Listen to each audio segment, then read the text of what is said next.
At Federal, we have products for every season and every pursuit.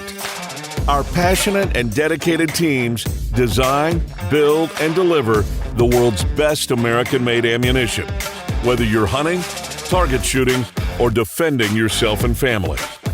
Our pride and hard work can be found in every box, ammo can, or bottle of ammunition. For us, it's always in season. It's Federal season.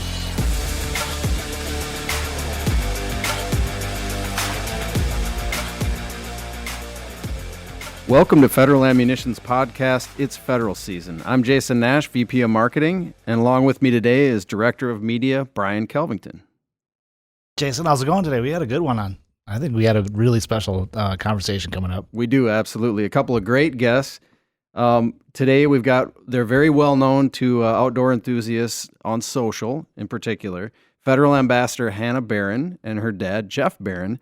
They're social media stars. I mean, really we're making them blush already, but really great numbers. I mean, we look at Facebook and social media numbers all the time. And, on Facebook alone, Hannah, you have more than 1 million followers. Combined on Instagram, you guys have more than 1 million followers, which are really impressive numbers and speak to the fact that you've got great content and things that people want to watch. And the main topic that we see is noodling for catfish. A lot of people wouldn't even want to consider doing that, but definitely people love to see that. Hannah and Jeff, welcome to the podcast.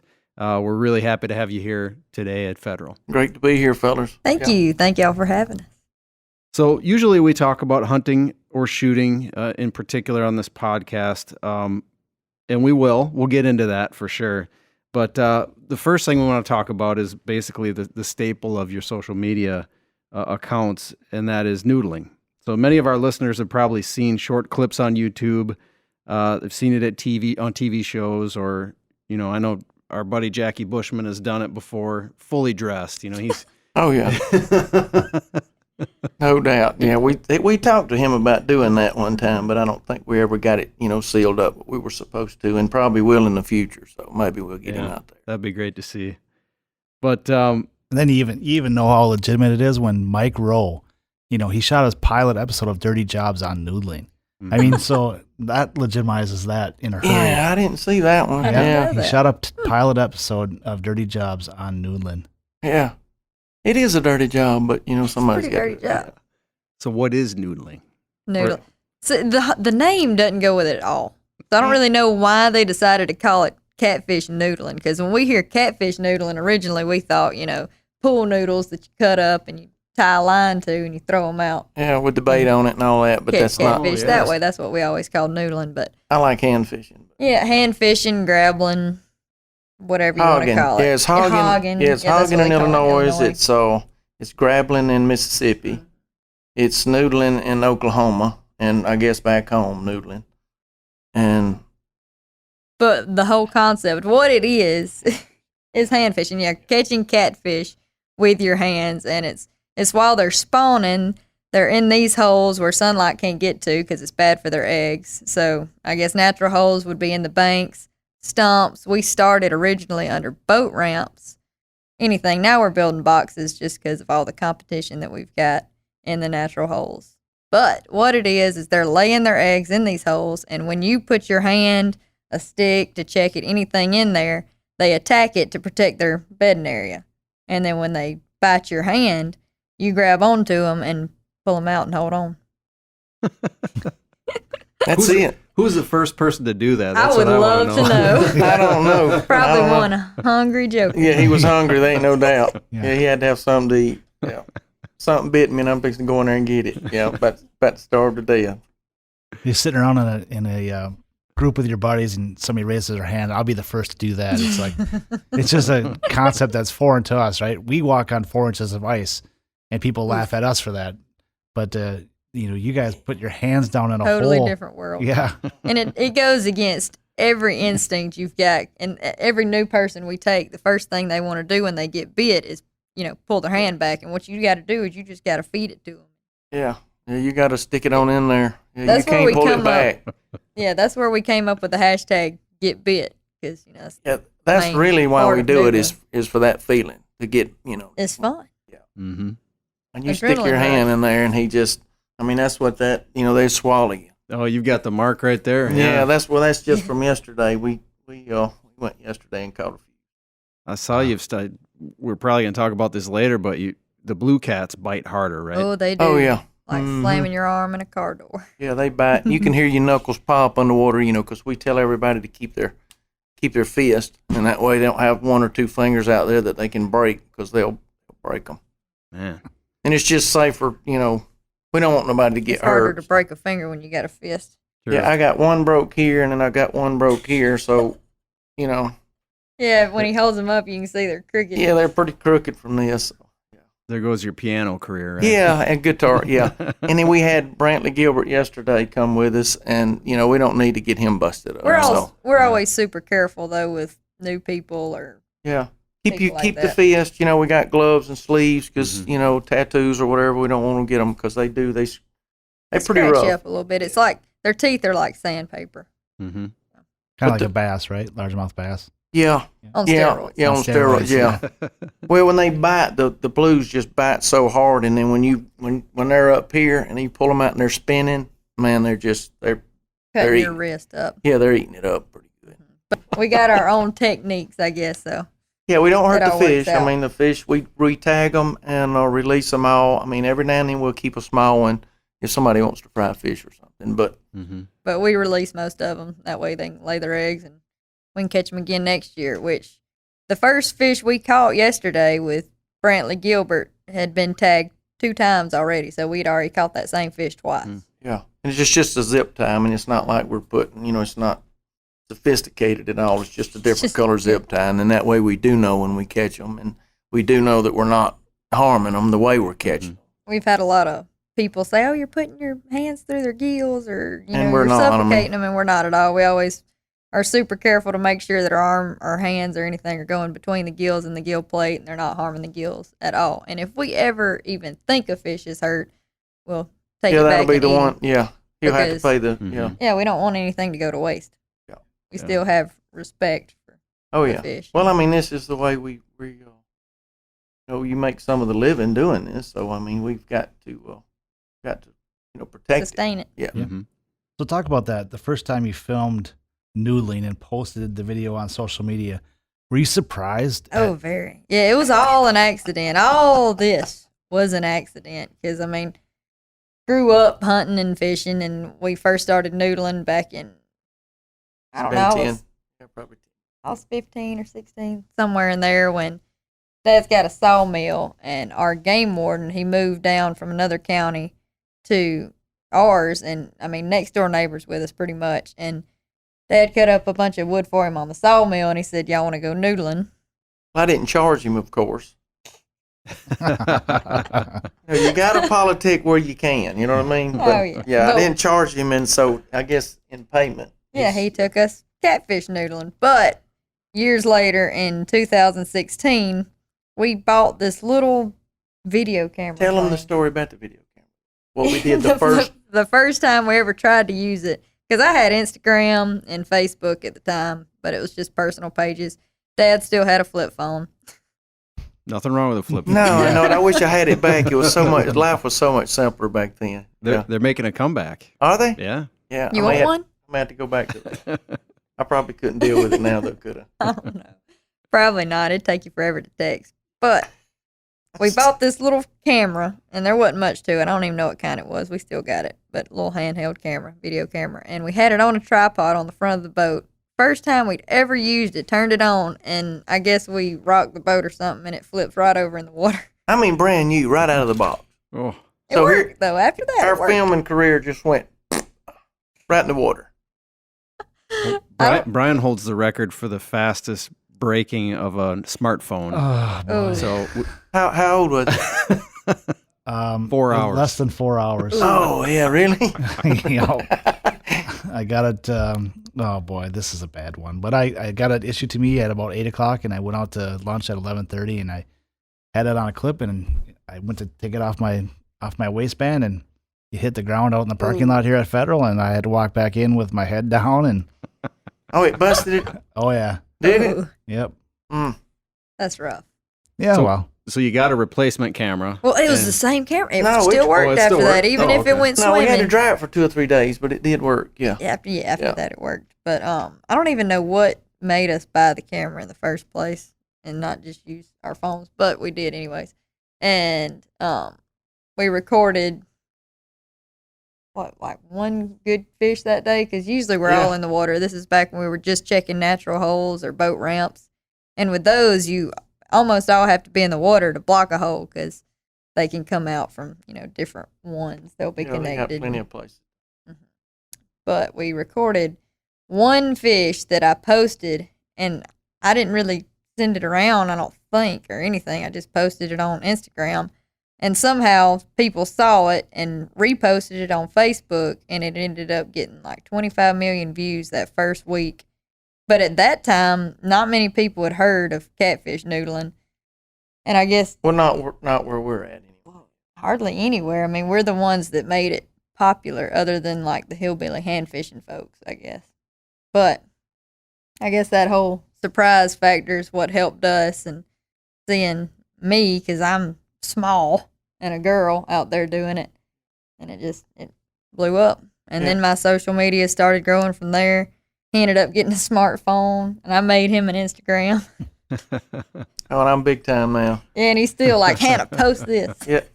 Hey. Handing me the phone. Well, I'm getting old and I can't see, so I can't see anything up close. So I just let the youngin' over here take care of it. It was all an accident, though. We fell into all of it.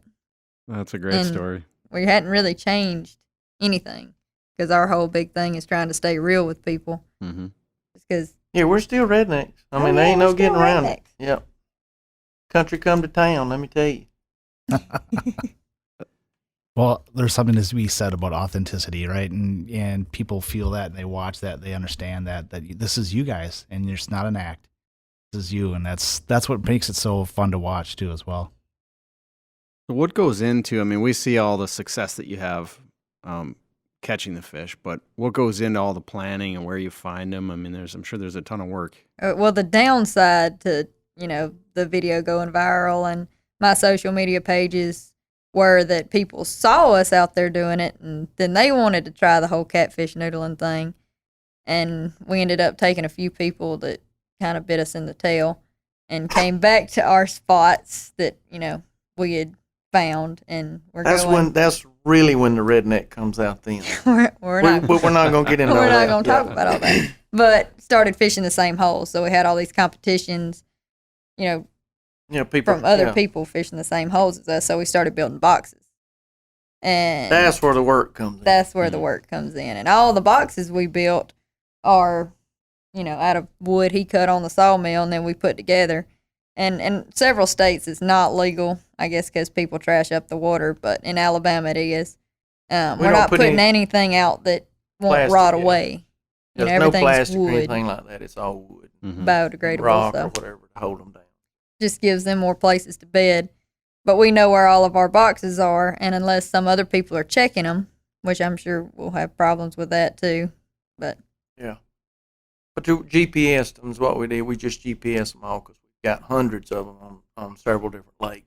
But there's no way you could mentally, I couldn't keep up with all but building the boxes and putting them out is the Yeah, biggest that's the part of work with that. Yeah, because you have to do it early season and, cold, wetsuits or, waders. and you end up a lot of losing rock. some of them. Yeah. The waves will push the rocks off the top.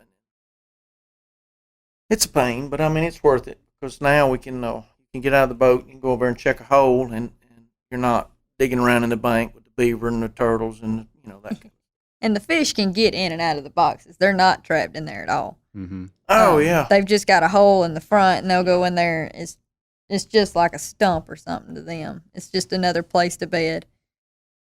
So you mentioned the other critters. In a bank or something where you could have an air pocket, Uh-huh. you could get into beavers and, that sort of thing. How about snakes? I mean, we're in Minnesota. Yeah. We've got garter snakes. They don't. Yeah, I mean, you could, They're that's cute. possible too. I mean, you could still get Which still get snakes. even Big under snapping boat turtle. ramps where we used to go, there's no air pockets, so there's not going to be Yeah. other stuff in there. But you have to be pretty aware of those surroundings, right? Because you do live in the South and there are venomous snakes. So before you put your head under the water, you've got to be pretty aware of your surroundings, correct? Well, there's one place we go, and I'm not going to mention it just because, we got to be secretive and all this, which we hadn't been there in a few years, but Yeah, you can tell them. full of alligators. Full of alligators. Full of alligators. Big alligator. The biggest one in the world. Yeah. Like what? World record. 14-footer? 15. Ooh. Every Weighed time we 1,000. go, we see gators. But we'd come up out of the water from checking a box or something or a ramp, and we'd look over, and there'd be a gator. Yeah, a good one. Oh yeah, we pulled up to one of our boxes one day, and there was a dead gator floating over it that had been chewed in half by another gator. Makes you feel real good about the whole situation. Yeah, I we guess had you don't people, feed him a fist, right? You don't feed him No, a fist. we had We people don't come want outside to and get bit by say, one of them. "What are y'all doing in the water? Get out of the water. What are you doing? Did you lose something?" I said, "What are you doing in the water?" I said, "We're trying to catch catfish." "Oh, no, get out. We saw a snake there this morning or an alligator or something." They don't get it. And they live there. Yeah. So once you talk a little bit about how you get the fish to bite your arm, I mean, Brian and I were both wrestlers in college, and it's a serious wrestling match with this fish in their territory. How do you keep from getting your arm hurt? I saw the other day, Hannah, your shoulder got tweaked a little bit. I mean, how do you fight them? Well, when they first bite, you grab a hold of their bottom jaw, and I mean, we got different techniques, I guess, to grabbing them because I grab them different than Dad does, and really everybody, because I've got smaller forearms. I'm not as strong, so got a different technique. But I grab the bottom jaw when they first bite with my right hand, and I pull them up to the front of the hole, and then I reach around and I find their gill plate, and if they're big enough, I'll run my arm between their gills and their gill plate, and I'll grab their bottom jaw from the inside.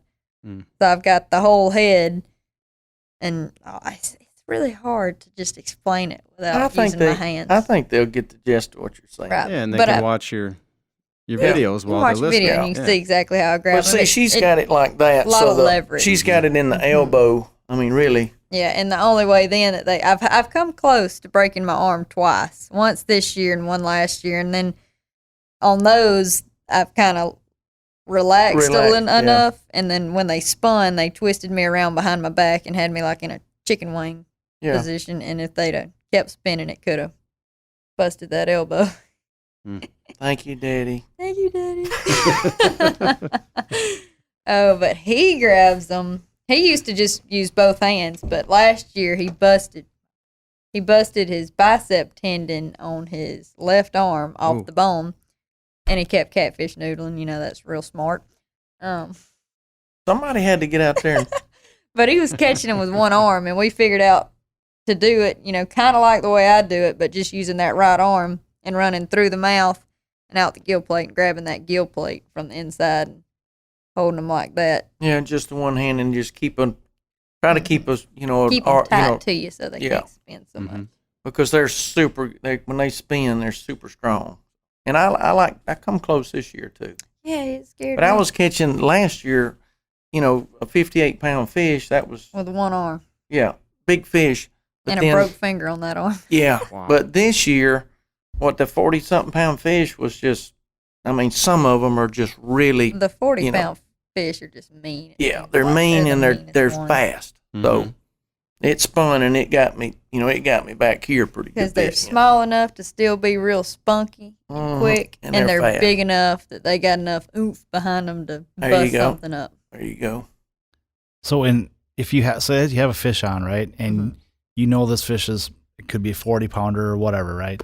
Is there any point you can just simply let go to avoid injury, or once they're on, they're on? No, when they bite, know. they'll Yeah, you usually can- just bite and back up, and it's actually hard to He's be talking about if quick you enough did to grab get them. if you got in a bind and Oh, said, yeah. okay, it's fixing to break off. You're fixing to break an arm. Or whatever, Our but- problem is we're just hard-headed. Yeah, we're not We don't gonna- let go. Yeah.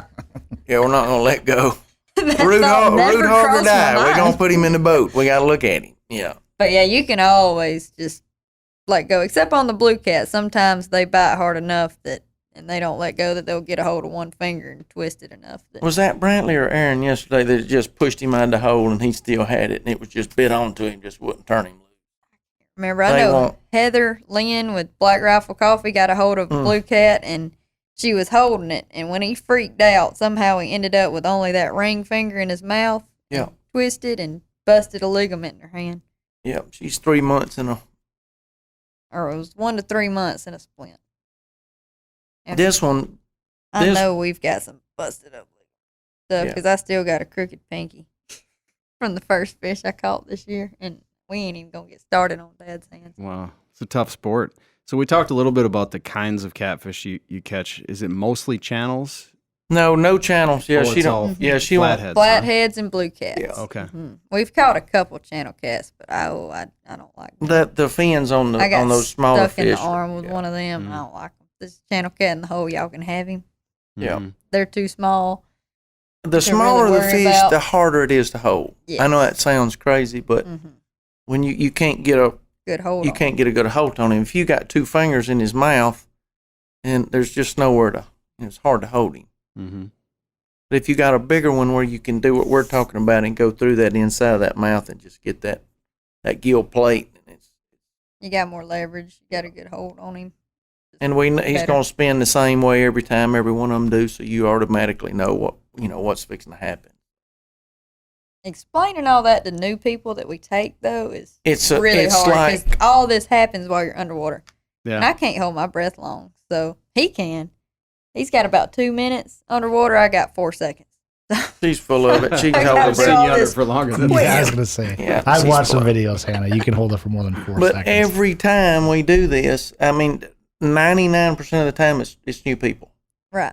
So it's like walking them, stepping them through, just like Brantley yesterday. I mean, it was just stepping through each process, and we're putting the boxes shallower than that way people can get a hold of it and pull it up and leave it in the box and then get air and then get a good another hold on grip, it. and in that way we know they've got a good grip on it before they pull it Because out. after you bring it out of the box, or Oh, the it's hole, over with. That's it. When they lose it, He's I gone. mean, yeah. Because we don't string them or anything. There's a lot of people that string them. We've never strung one. Yeah, we just catch them. If you can't hold him, you just can't hold him. And you talked about most of them you release, but you try to eat quite a few of them too. No, we don't. We don't. Mostly, it's We used mostly when to, we but- bring. Yeah, we used to eat a bunch of them, but mostly when we bring people that want to try it or Yeah. want to have a fish fry or something, and then we'll only keep 1 or 2 fish, and it'll feed I all bet. of us. Yeah, I bet this whole season we've probably kept 5. if 6 maybe 5 or 6 if that. Hmm. And when we say we're not keeping the 10-pound fish. yeah we're not the keeping the smaller big males. ones. Yeah, we're just keeping males too, and they're none of the females.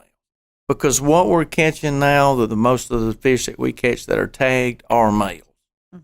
We they're the keep ones catching that them again stay to because they're protect just it. going. Okay. You can catch one. We've caught one in a box this year, and 2 miles across the lake, caught that fish the next day in a different box. Wow. So Jeff, I'll ask you. I've got a daughter who I got involved in playing golf. Right? That's not because golf is one of my sports that I enjoy. But do you have any fears of getting your child or mentoring your child through this process of catching catfish? They submerge themselves. They've got all these different critters possible, and then you've got a fish who's ready to tear your arm off. Do you have any apprehension as a father getting your daughter involved in that? Never did. No, stuck her in there and said, "Get after it, kid." But no, I'm right there with her, so I have. Now, if there's somebody else in the water with me, like if he's right there in the water with me, he doesn't worry at all. But like one of our buddies, Tyler, was in there this year when I caught my 60-pound fish, and I was under there. It seemed like forever because I couldn't get him out of the hole. The fish was so big that he wouldn't fit out of the hole. And I was in the boat. yeah, I was in the boat on that one. and I was under, and like I said, it seemed like forever. It was only 13 seconds when we went back and counted, but for me, that's a long time. That's And for way me, it was a past long my time. 4-second limit. Yeah, and I was and he was saying- saying, "Get her up, get her yeah, up." because I was fixing to. I was about Yeah, to he jump was in there. worried. But yeah, I mean, anytime, something like that can happen. Arm get broke or finger get broke. Yeah, you're gonna worry. But I mean, at the end of the day, you can't worry about it to the point where you don't let her do it. She's gonna do it anyway. I mean, she loves it. She's 25 years old. She could get one on both hands. I believe she would down there. I tried doing that the other day, but I couldn't reach the other one. Yeah. And she's been busted up before. She's broken some bones not doing this. I think she's got a couple of fingers she's broken, but she's pretty tough. But yeah, I mean, when it comes to something deep, like a deep hole or something, we always tie a rope around our waist. For that. Yeah, they'll tie it to me, and I'll go down the deep ones, but I won't. The let her do biggest it. fish I ever caught, it was about 7 foot deep, and I had a rope tied around my waist on that one. Yeah. So Hannah, have you always enjoyed interacting with wildlife? I mean, Always. Okay. Oh yeah. Never had a fear. If I've got I've got 3 daughters, and one of them will go grab snakes and That was me as a crawdads, kid. and Oh, yeah. you know, has no fear. I've always You been like loved that? snakes Yeah. and stuff. He was taking me hunting when I was tiny. I could clean a deer by myself he left me alone with 2 does to clean when I was 10 years old. So Yeah, she had them boned out and in the cooler. When I got back, I had to do a bid on a house or something. And she killed her first one at 8. Oh. And I was a little bitty 8-year-old. I know that's hard to Yeah, believe. she was tiny. Was still tiny, yeah. She makes a 60-pound fish look like an 80-pound fish. Mm-hmm. That's what it is. We've got all these big people, and they're holding these, these Fish, 40-pound and they don't fish. look as big. Fish just look small. Hannah can take the same fish, though. Woo, look at the size of that fish. Perks of being 5 foot tall. I can. This is how social media works. Okay, I can be standing there bleeding with a 60-pound fish, okay, and get 3,000 likes. Hannah can be standing there beside me, and I'll get 12,000 likes. Well, it sounds like you figured out then how to get more likes. I've got it figured out. I got it figured out. Yeah, if I can get one on both sides of me, we'll get like 16,000 likes. Lord have mercy. Well, I mean, that brings up a great point. I mean, Hannah and Jeff, talk about your relationship, and Hannah, what's it like going out with your father like almost every day, noodling? Which we've always been close. I mean, we butt heads some, but it's probably because we're both hard headed, and he don't never listen. He ain't never wrong. He gets busted up and won't go to the doctor for it. No. I mean, it took you forever to go get your arm seen about last that was year. COVID. Yeah, that was COVID. COVID. Yeah, we're going to blame it on that. It was a really good excuse anyway. I think we caught a couple of catfish that had the COVID. They look like it anyway. Probably did. Well, that's fantastic. Well, Jeff and Hannah, thanks for doing the dirty jobs discussion for us on noodling. And if you don't mind, we'll keep you around for another segment to actually talk about hunting and shooting. There we go. Meet the industry's widest variety of game-changing ammunition. However you shoot and whatever you hunt, fortune favors the prepared. And nothing prepares you better than Federal Premium. It's a gold standard advantage delivered directly from the experts in premium ammunition. Find your Federal Premium advantage today.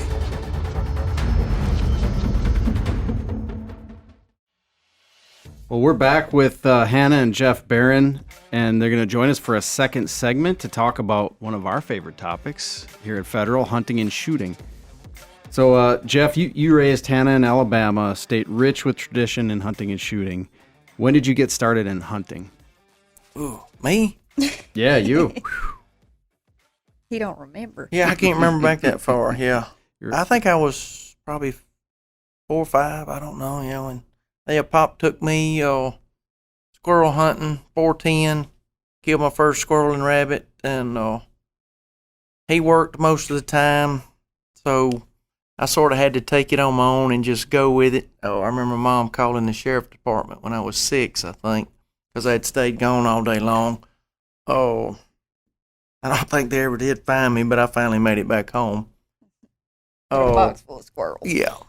Well, those were different days back then. Yeah. Oh, yeah, I wouldn't. Yeah, you couldn't do that now. Yeah, could you imagine your 6-year-old kid leaving and staying gone all day now? Probably 9 or 10 before I saw my first deer. And then, back then, Alabama didn't have a lot of deer. Yeah, I think 9 or 10, saw my first deer. Been doing it ever since. Got her started when she was 4, I guess. I was little. I was just going along with you. Sitting. Yeah. You'd make those little ground blinds out of pine limbs and stuff, and we'd sit in the dirt. Yeah, that was Reese cups and Yeah. playing gin, rummy. rummy, Yeah. card games. To keep her Keep me occupied. entertained. Yeah, keep her We entertained. didn't have knock the- iPads back then. No. Like you see kids with now. We Yeah. ate Reese Cup, played rummy, and watched squirrels run around. Yeah. Perfect. Eight. So Yeah, 8 years old on her first one, and 243. You remember that story, huh? Oh yeah, because I remember he had told me where to shoot him and all. And when we saw this deer, which he made me wait on my first deer instead of killing like a doe or a spike or something, I ended up with a 7-point. But he had this deer picked out pretty much for my first deer. And when we did finally see him, he was looking at us. I was like, Daddy, where else can I shoot him? You know, because I couldn't see broadside right there Yeah, she's too behind short. the shoulder. Yeah. Yeah, I was pretty short. And he said, shoot him in the neck. So, an got effective him in shot. the neck. Yeah. Yeah. Powed him up. First deer. And then for That's the next, awesome. what, 25 deer you killed, you probably shot every one of them in the neck. And I was trying to get her to shoot them in the lungs because I'd rather, the meat's better. They bleed out, you know what I'm saying, instead of just dropping right there. And, they bleed out a little bit. but I had liked watching them drop right there. Yeah, I had to beg her to shoot them in the lungs. Please let them run. Let them bleed a little bit. It just makes it a lot easier to clean and, a lot cleaner. Well, it sounds like it was a really natural introduction Oh. to hunting. I mean, what is it about hunting that you like, Hannah? I feel like I've always respected deer and stuff. I mean, we used to have deer in a pen, and we raised so many deer. We used to have whitetail and fallow deer. Now we just have fallow deer. But I feel like I've always respected them a lot. And, I mean, like I said, when I was 10 years old, I could clean a deer, so I always knew the reason that we were hunting was, so we got something to eat. We got food. Yeah. This is why we're doing it. And then, there's that whole factor of outsmarting them because they are really daggone down home, smart. yeah, it's a totally different deal down especially there. in South Alabama. Do you have is deer your favorite thing to hunt? Do you have a species that, Deer or anything with antlers, because now that we've started elk hunting and stuff too, that's unbelievable. Daddy gets to go to Hell's Canyon this year, ooh, elk hunting too. I'm ready. Yeah, I love it. Anything with antlers, I've always been obsessed with antlers. So is he. We got a pile of them too, don't we? Yeah, we do. We got a pile of them. I can't wait till fall. Yeah, we've got land in Kansas now. We hunt in Kentucky every year. We're excited. That sounds awesome. So the two of you also use hunting as a tool to eradicate hogs on your properties. I ain't even thought Give about us some hogs. insights on that and Lord. how important it is to take care of that problem. We didn't really have hogs until about, 10 years ago? Maybe a little more than that now. Yes, probably. Yeah. I remember when they first moved in, we were almost like excited about it because, hey, now we got something else to hunt. And we learned real quick that having, hogs sucks Yeah. because they tear up everything. They They run run you- all your big deer off. Yeah. You get a big deer on camera and then the hogs move in, you won't never see them again.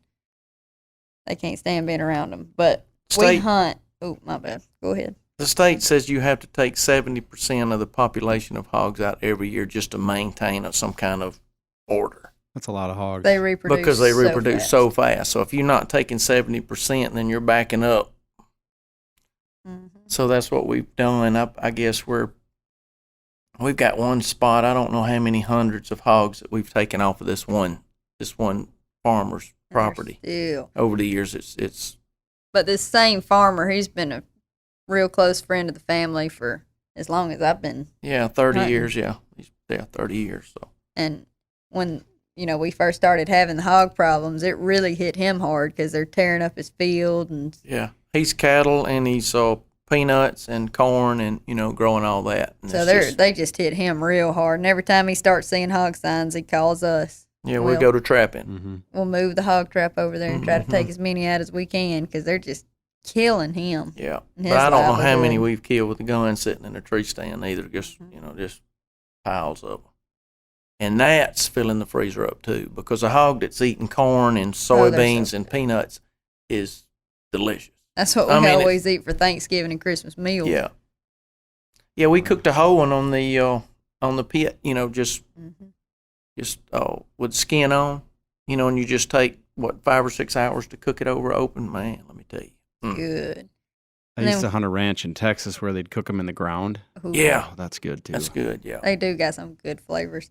But we get to feed everybody with hogs. We got neighbors.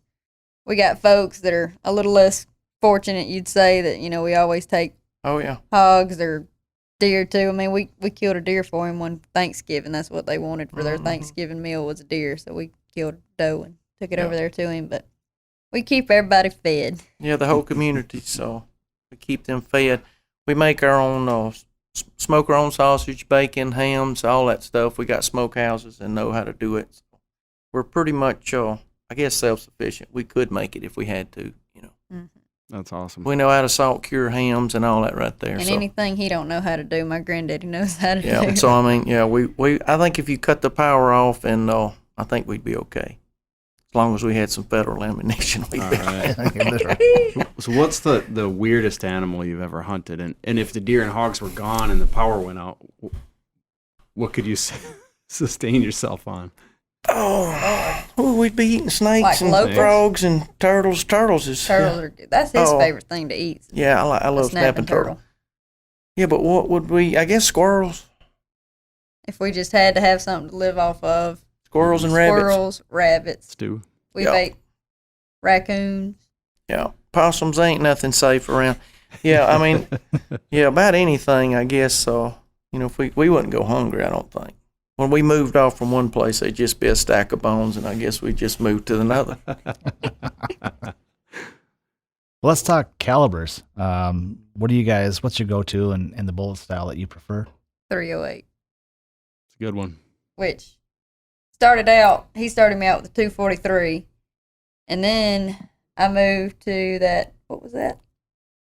35 Remington, I think. 35 Remington for Yeah. just a little while. And then got my granddaddy's 308 and shot it forever. It was a Remington Model 700. And then now you're shooting that. Yeah, she's still on the 308. Not long ago. I think I was 19. Y'all got me for Christmas. I was 19 or 20. My newest 308. Not my newest 308, but my go-to, the one I hunt with. I like a all the 308. time. Yeah, he was on 30-06. Now he started shooting. Yeah, but let me tell you, 308 too. 30-06 is just, I've got 2 different guns that I've killed 400 deer or 200 deer with each one, and I put them up years ago to give to her when she's ready for them. But 308, I guess. But now I like that Creedmoor. I mean, I don't like any of the big kicking belted, Magnum. I'm just not And a he had Magnum an accident a few years ago with a with a 30-30. cartridge. Yeah. going like 2 inches wow. into his head. Yeah, and it went right in there, and I still got that hole right there where it went in. The shell went in. It went in about 2 inches, like she said. Centimeter from killing him. Yeah, and I don't know. I just don't. After that, he don't want a gun that kicks. No, I don't like it. Mm-mm. But that was a pistol, so I'm really not a pistol fan anymore either. But a 22 pistol would be perfect for me. Or did they make a 17 yet pistol? Oh yeah. They do. Mm-hmm. Okay, that's me all day right there. Yeah, I mean, nobody really benefits from heavy recoil if you're going to shoot a lot. You know, Right. So that Yeah. the 6.5 Creedmoor is popular because Yeah, it's milder recoiling. It's very efficient at long range. Yeah.